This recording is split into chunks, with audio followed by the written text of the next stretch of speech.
یہاں مفسرین نے ایک بات لکھی ہے اس آیت کے تحت کہ فرمایا جو زمین پہ چلنے والا ہے اس کا رزق اللہ کے ذمے.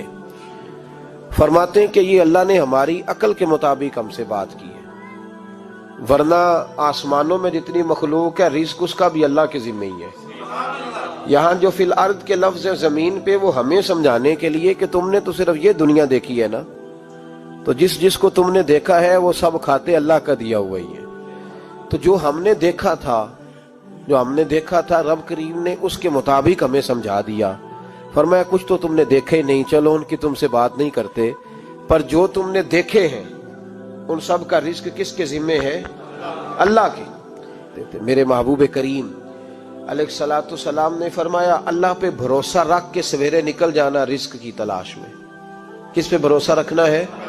نکلنا تمہارے ذمے ہے. یہ نہ کہنا کہ گھر بیٹھوں گا تو یہیں آئے گا. نکلنا تمہاری ذمہ داری ہے، جتنی ذمہ داری ہے وہ پوری کرنا.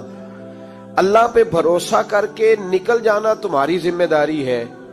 رب کا ذمہ ہے تمہیں رزق دینا، وہ ضرور تمہیں رزق پہنچائے گا. یا رسول اللہ صلی اللہ علیہ وسلم کس طرح پہنچے گا؟ تو ذرا حضور کے لفظوں کا حسن بھی دیکھیے. نبی پاک صلی اللہ علیہ وسلم نے فرمایا جس طرح موت تمہیں ڈھونڈ لیتی ہے نا کہ تم کہاں موجود ہو، جب وقت آتا ہے تو انسان پاکستان میں ہو تب بھی آ جاتا ہے، جدہ میں ہو تب بھی آ جاتا ہے، مکہ میں ہو یا مدینہ طیبہ میں وقت پھر بھی آ جاتا ہے. فرمایا جس طرح موت تم جہاں بھی ہو تم تک پہنچ جاتی ہے نا، اس طرح تمہارا رزق بھی تم جہاں موجود ہوتے ہو اللہ وہاں پہنچا دیتا ہے. تو یا رسول اللہ صلی اللہ علیہ وسلم کس انداز میں؟ تو فرمایا نکل جانا تمہاری ذمہ داری ہے.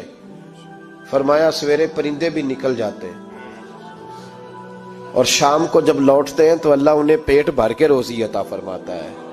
حالانکہ ان کو نہیں پتا ہوتا ہمارا کارخانہ کہاں ہے، ہم نے کہاں جا کے مزدوری کرنی ہے. ان کو نہیں پتا ہوتا کہ ہمارا دفتر کہاں ہے، ہم نے کس آفس میں بیٹھنا ہے. ان کو نہیں پتا ہوتا کہ ہم نے کہاں جا کے مال خریدنا ہے اور کہاں سے ہم نے پھر اس کو دوبارہ بیچنا ہے.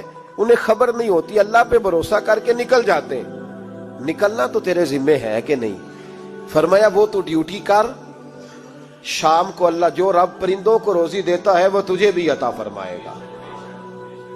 تو جس حال میں ہے، کیونکہ تو نے اپنا یہ حال خود نہیں بنایا، جس نے بنایا ہے وہ بڑا بہتر جانتا تھا کہ تو اسی حال میں اسے اچھا لگتا ہے.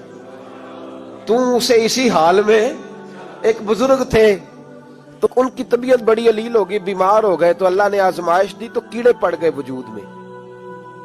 ایک کیڑا یہاں سے کھا رہا تھا، اللہ والے بڑے راضی رہتے ہیں اس کی رضا پہ. تو کیڑا یہاں کھا رہا تھا تو نیچے گر گیا، تو بابا جی نے اٹھا کے پھر وہاں رکھ لیا. کہنے لگے جب اس نے تیری ڈیوٹی مجھے کھانے کی لگائی ہے تو میں اس بات پہ راضی ہوں، تو نیچے کیوں گرتا ہے؟ بس ٹھیک ہے کھا، جب اس نے تجھے ڈیوٹی جو تیری لگائی ہے. سالبہ بن عبد الرحمن ایک صحابی تھے، سالبہ غالباً نبی پاک صلی اللہ علیہ وسلم کی خدمت میں آئے. کہنے لگے یا رسول اللہ صلی اللہ علیہ وسلم غربت بڑی ہے، میرے لیے دعا کریں اللہ زیادہ مال دے. تو محبوب صلی اللہ علیہ وسلم نے فرمایا تو جس حال میں اچھا ہے وہ تیرے لیے بہتر ہے، جس میں تو ہے وہی حال تیرے لیے. مشکل ہے نا یہ جواب سننا.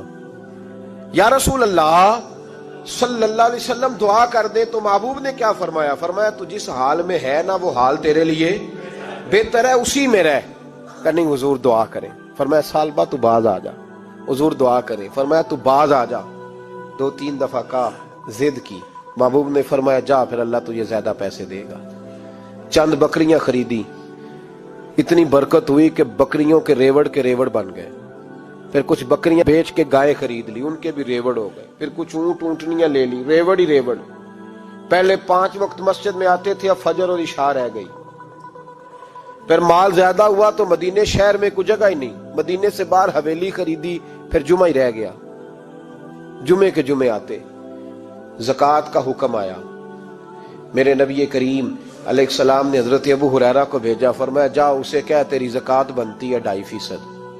تو سالبہ کے پاس حضور نے پیغام بھیجا. پہلے تو کہا تیرے لیے بہتر نہیں مال. جب اصرار کیا تو اب بڑی برکت ہو گئی، بڑا آیا تو فرمایا زکوٰۃ دے.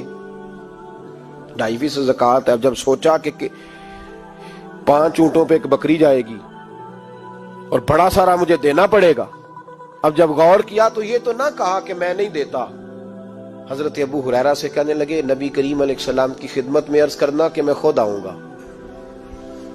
حضرت ابو ہریرہ نے آ کے عرض کی یا رسول اللہ صلی اللہ تعالی علیہ وسلم، حضور وہ کہتے تھے میں خود آؤں گا، تو کہتے ہیں محبوب نے ٹھنڈی سانس لی، فرمایا اسے کہا تھا کہ تیرے لیے مال بہتر نہیں، اب ہلاک ہو گیا، ہائے افسوس ہلاک ہو گیا۔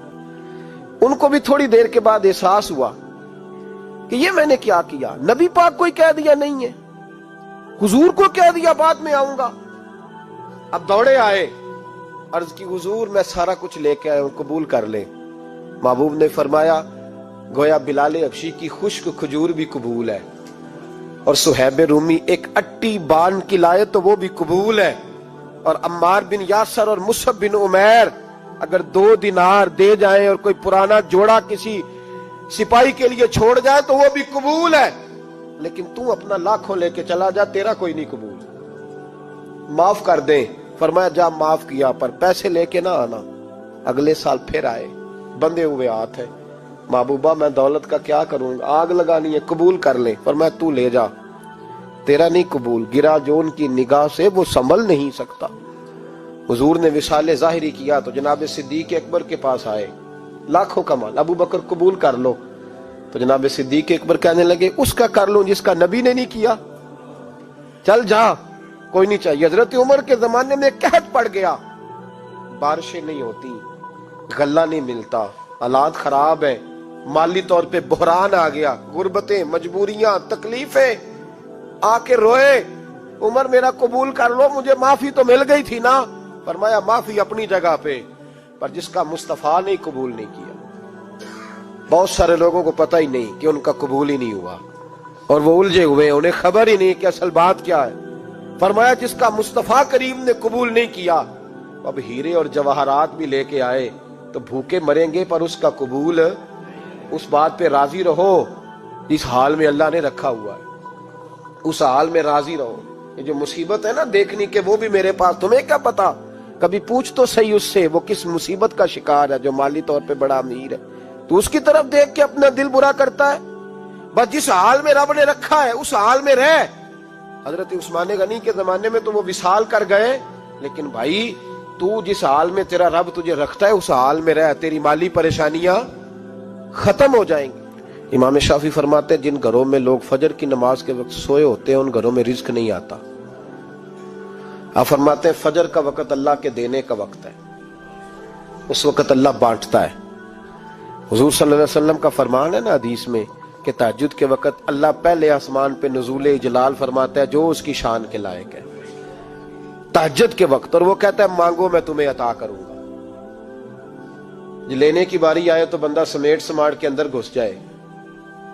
ہمارے ہاں یہ ہوتا ہے کہ عشاء کے بعد بچے بیٹھتے ہیں موبائل لے کے، تہجد کا وقت آتا ہے تو ان کی آنکھیں بند ہونی شروع ہوتی ہیں، تو لینے کے وقت تو سویا تھا، تیرا مسئلہ کیسے حل ہوگا؟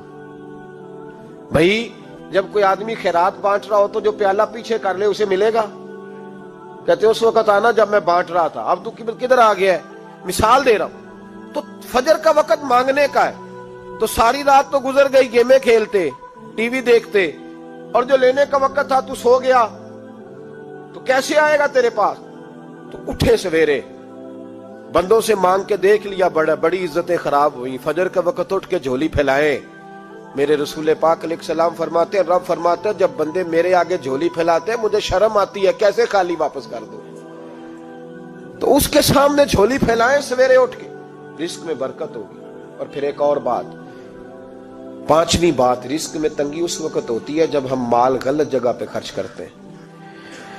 اللہ مال دیتا ہے اپنے فضل سے، اور جب ہم اسے ضائع کریں، مثال دیتا ہوں، میرے پاس ایک شخص نے آ کے کہا حضرت جی بچی کی شادی ہے، یا میرا گھر میں کوئی بیمار ہے، یا بڑی آزمائش ہے، 10,000 کی ضرورت ہے، میں نے تھما دیا اس کو، پھر مجھے بعد میں پتا چلا کہ وہ تو عیاشی کر رہا ہے پیسوں سے، وہ تو چلا گیا کہیں گھومنے اور فلاں ہوٹل میں، مہنگے ہوٹل میں بیٹھ کے کھانا کھا لیا، تو میرے دل پہ کیا گزرے گی اس شخص کے بارے میں؟ بلا مثال و بلا تشبیہ سمجھانے کے لیے اللہ نے مال دیا فضل سے، اور اگر عیاشیوں میں لگا دیا۔